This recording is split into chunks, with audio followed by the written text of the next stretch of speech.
Luxury in Asia, but there will be, of course, an emphasis on China. So first of all, it's always a bit difficult to speak about Asia as a whole. No one's even sure how many countries there are in Asia, but most business units will estimate 38 countries in Asia. But of course, when it comes to luxury, there are a few countries that are leading the pack. So why am I speaking about Asia? I've actually lived in Hong Kong for 31 years, and as I like to tease my team who are all millennials, I've lived here longer than you have.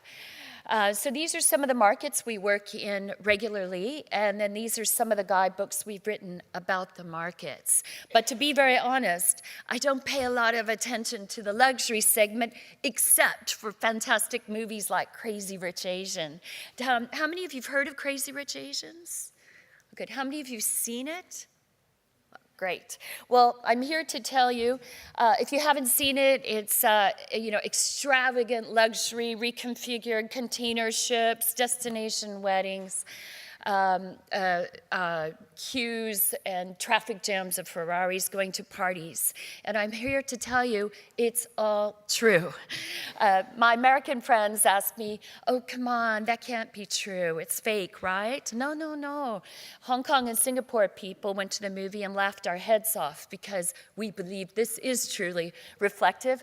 And rumor has it, in China, they kind of looked at it and said, so what? Of course, what's the joke about this kind of living? So it is a very valid component of our markets. In my market, in Hong Kong, if you have a domestic helper, full-time living, cleaner, nanny, that's sort of middle class. If you're talking luxury, you need at least one helper per child and a driver per child. If you have a motor yacht, you need a racing sailing yacht to go with that. It's just an incredible wealth that I never imagined I'd be living in the midst of this. Friends who wouldn't just go to a Michelin 3-star restaurant for their birthdays, but fly 40 of us to Korea for the weekend. That's luxury in Asia. So is Crazy Rich Asians crazy? No, except one thing. Who's seen a beautiful 22-year-old professor at Harvard? All I've seen, they've been over 60. So the mega luxury environment is live and well. So how rich is Asia? In fact, India ranks third in the world with billionaires, with 131 billionaires. The US has 571 billionaires. And as the end of 2018, China is at 819 billionaires, US dollars. Billionaires. And the ladies might be interested to hear the roughly 100 new billionaires of last year, 78% were women. So, and then something specifically you might be interested about China, 1.6 million people have cash investable assets, liquid assets, not wine, not our liquid, cash assets of 1.5 million US dollars. So just to repeat, 1.6 million people have about 1.5 million US waiting to spend on something. But as my dear friend Feng Yi, who is here, Master of Wine based in Beijing, said, for most people, wine is luxury. We don't need to talk about positioning wine in the luxury market. Wine is luxury for most people. And then there's the middle class. What a confusing number. China tells us there are 400 million middle class citizens of China, but their definition of middle class is a little liberal or forgiving because the range is from 3,600 US a year to about 36,000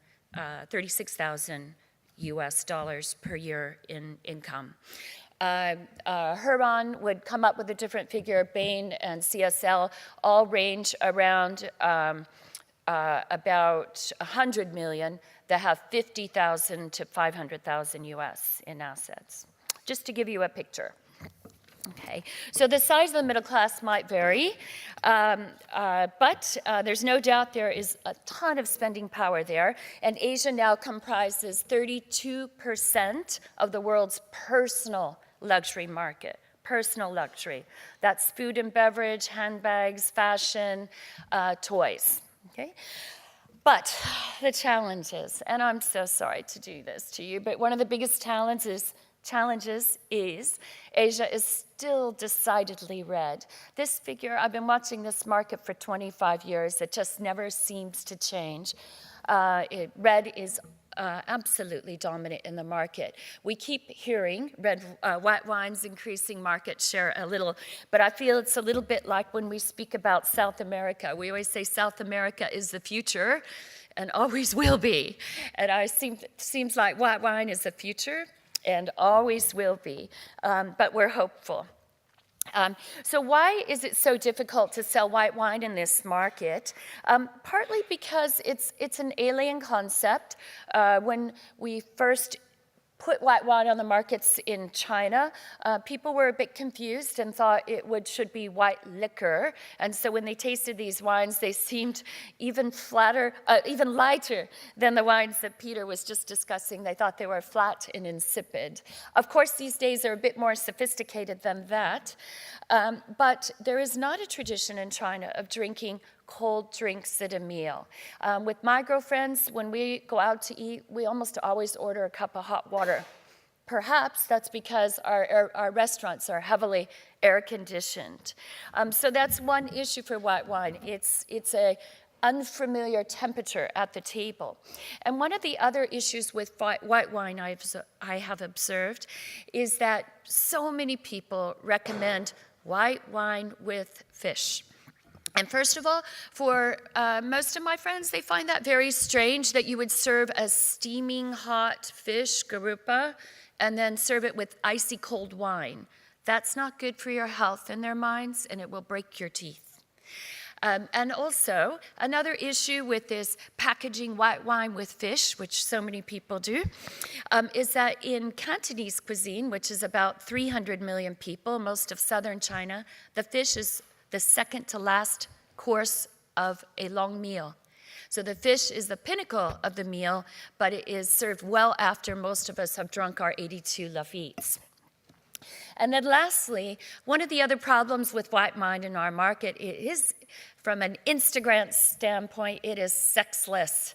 It just doesn't show beautifully in photos in the way glorious red wine has shown for years. So as Christian Zhang from the Yacht Club in Shanghai said, it will take many, many, many years for consumers to turn from red to white. Second challenge, Sauvignon Blanc's image. Timothy Goh, who's one of the top sommeliers in Singapore, quite blatantly stated that Sauvignon Blanc is marketed and positioned as a quaffable wine. Now that's fine, but I've been asked to speak about luxury. So to most people, Sauvignon Blanc looks alike.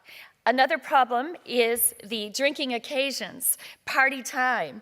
We always laugh in Hong Kong. We know what the party budget was. If we walk in the door and they give us either Dom Perignon, we know we're going to have quite a fun time. And if we walk in the door, they give us Sauvignon Blanc, we know we're going to leave early. So Sauvignon Blanc has become the kind of entry drink budget choice. Now, it doesn't mean it's New Zealand Sauvignon Blanc. It used to be. Increasingly these days, that's Chile. But you're up against Chile's image in the market. And then, of course, wine by the glass. James Teng, who's the wonderful somm at Hakkasan in Shanghai, a bit of a trend-setting wine scene in Shanghai, said, I've only see Sauvignon Blanc as wine by the glass. It's the only way I sell it. And those sentiments were echoed by somms in Thailand, Vietnam, Malaysia, and Macau. So this is something we need to stop, that Sauvignon Blanc is only in the place of entry level. And here's our other problem. They all look alike. In the market, unfortunately, to most people, Sauvignon Blancs do look the same. I was reminded of, I hope I don't offend anyone here, but I was asked to do a Prosecco masterclass with 21 Proseccos. I was petrified. To my eye, they would all seem quite similar. In fact, they weren't. But I think that is how people typically view Sauvignon Blanc in my market. So I think it is important that we continue to push differentiation, maybe not region, maybe not even vineyards. I'm not sure we're there yet, but certainly differentiation of taste profile. And then, interestingly, Zhao Pirej, master of wine based in Macau, said, when I arrived 4 years ago, he's at Melco Group, one of the largest casino groups, one of the most active casinos in the world. When I arrived 4 years ago, I saw Cloudy Bay Sauvignon Blanc listed everywhere. And I said to myself, how weird that is. Now I realize it's the brand, Cloudy Bay, that makes the difference. They're not ordering Sauvignon Blanc. So, after delivering all that bad news, what's the sweet spot for the market? Well, first of all, I asked some advice. What can I tell these producers? How could we put Sauvignon Blanc in the luxury market? Christian Zhang at the Yacht Club in Shanghai said, cat pee is a nice word for them to use, to catch and accept, because lots of consumers now have cats in China. So I don't recommend that, but I would like to take a look at price segment and really help further define where are the opportunities for your brands and what is luxury in the market. So here's a very rough comparison of the markets. I, as you know, do quite a bit of market research, but it's not always at the same time. So there's a year or two variation in these figures, but just to give you an idea, the value wines are 4 to 11 New Zealand dollars. Mid-market, I would put at 11 to 26 New Zealand, and then 26 to 65 New Zealand, and then 175 above. So this is wholesale pricing, and just gives you an idea of the incredible differentiation between the markets. And you know your price point, choose your market very carefully. Okay. Now, on the other hand, I've talked you out of the luxury market. James Tseng at Hakkasan gave me the words of advice. Well, the great thing about New Zealand Sauvignon Blanc, they're never too high-end. They're still within the sweet spot of most consumers. And we must remember most consumers are ordering wine, most of luxury wine, as a special occasion out to a special dinner. And then the interesting thing about this segment, this mid-market segment, is, of course, it's expanding. But what's unusual about the Hong Kong market, Asian market, most of the Asian market, we don't have the issues that Tim Hanoi was referring to yesterday about this idea that we're going to start at the base and get these people in at the base and build them up. In fact, we're working really hard to pull people out of Lafite and get them into the real world. So our mid-market is emerging both from the bottom and the top of the price points. And this is an exciting opportunity for New Zealand. So what kind of positioning could I suggest? I hope I'm not being too repetitive. I'm sure you all know this yourselves, but your alignment with purity is resonating. And all the Psalms I spoke to said tie in with sustainability, eco-awareness. This segment that you've been promoting most recently is resonating with millennial consumers. In terms of quality, master classes, education, I know Tim finds that boring, but if you want to go for luxury, you really will need to prove to people that there's a lot to know about this brand and they can recite these facts to their friends and show off a bit. But also consider aligning with Pinot Noir, because we have now become a Burgundy market. I'm sure you've seen the DRC pricing.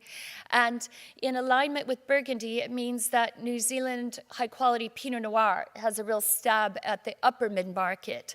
And this is something I suggest you think about as a partner, because this does help you move away from some of the mass image profiling that does exist around the region.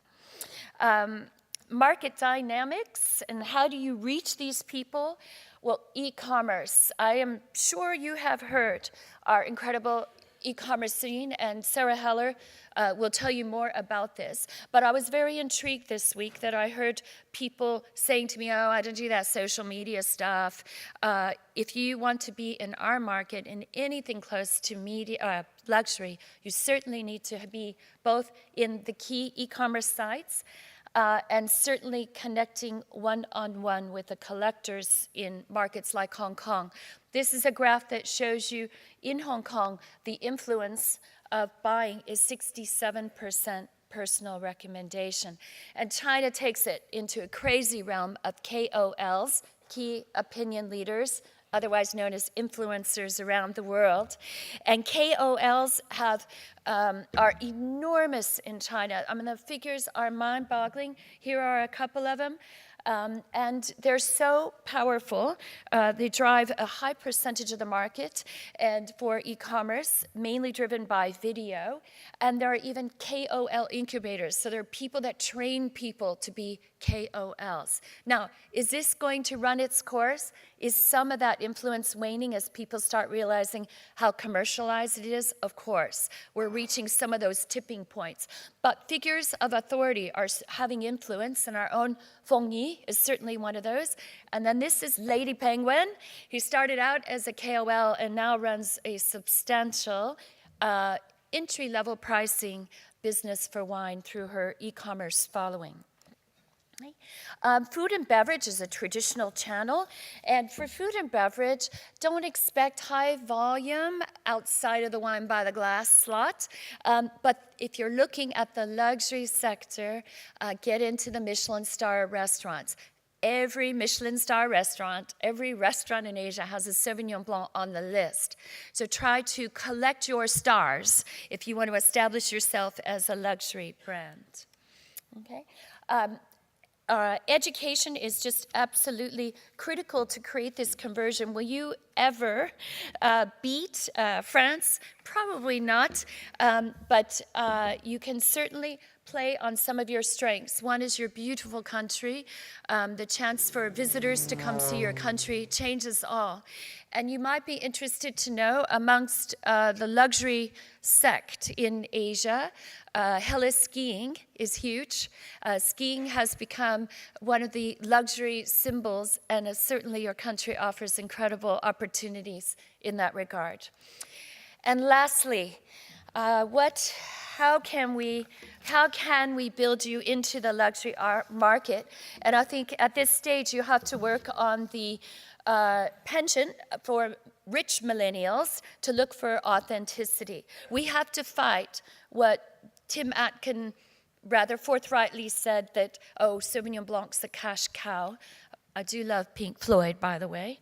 But we have to fight that image with this younger, wealthy generation that has plenty of money in the luxury market. So don't go crazy beards. Asia isn't a bearded, because people in Asia don't grow beards, it's not their thing. But you can definitely go hipster with real authenticity, true storytelling. Talk about handcrafted purity, the beauty of your product. Don't get too caught up in regional diversity, single vineyard. Just talk about the beauty. And if I were to give you positioning words, I would call this something like new luxe, everyday luxe, personal luxury, or premium luxe sectors to chase. Thank you.